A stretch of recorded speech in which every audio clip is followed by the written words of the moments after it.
Makeup artists, well, make the on-camera talent look more glamorous than they might otherwise be. Before meeting with the director, makeup artists often read through scripts several times over. In Hollywood, even a makeup artist has to thoroughly understand the story. After several meetings, the director, art directors, and cinematographers set up another meeting with the makeup artists.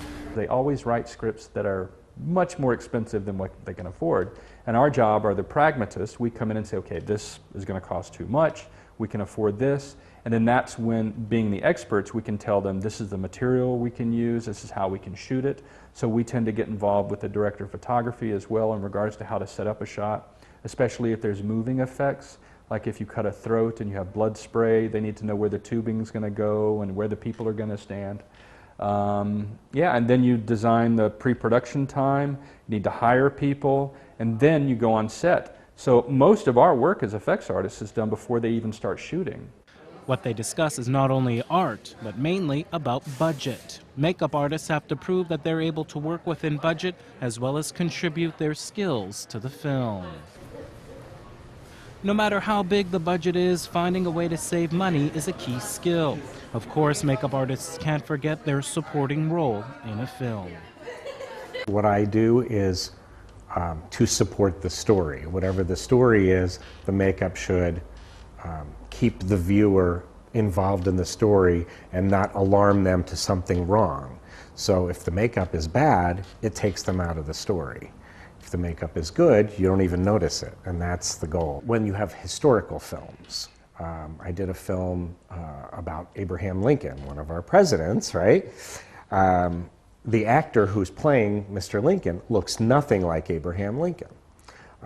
But the budget of the film didn't support creating prosthetics to make him look exactly like Abraham Lincoln. So we had to make some compromises. So how do I take this actor and give the impression to the audience that it is Abraham Lincoln, believably enough that they don't go, this guy doesn't look like Lincoln.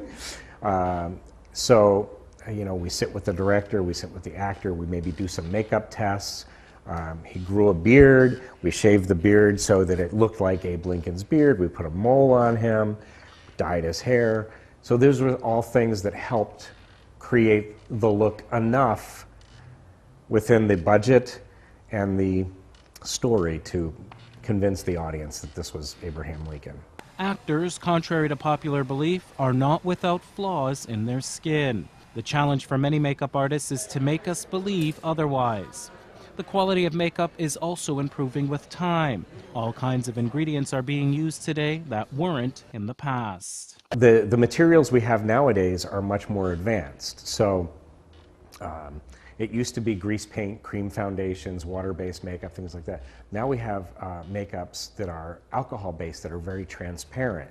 When you apply them, they look like they're actually coming through the skin instead of sitting on top of the skin.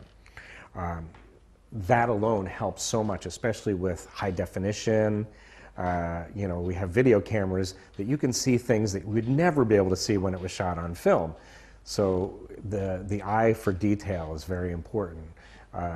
You can't always train someone to how to have a good eye, but at least we can teach them in the techniques so that they can see layering of colors and things like that to look like they're part of the person instead of sitting on top like a mask.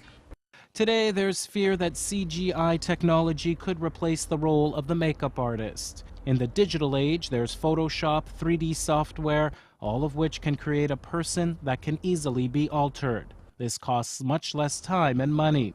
But don't worry, the makeup artist isn't going anywhere anytime fast. But there's always going to be makeup to apply to create characters.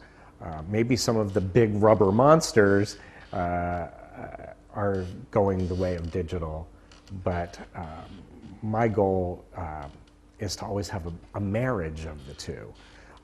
Jurassic Park was a great example of practical and digital merged together so that you believe dinosaurs are running around, you know, alive today instead of 60 million years ago. So there's always going to be makeup, there's always going to be supporting the story. For me, that's what matters most, is making sure that when I'm watching a story, that nothing takes me out of that story. It's escapism. We want to watch and get immersed into this film or TV show, and if there's one thing that flips the switch when you're watching, oh, that's not real at all, you know, it just kind of puts you out of the story, and it's not as enjoyable as it could be.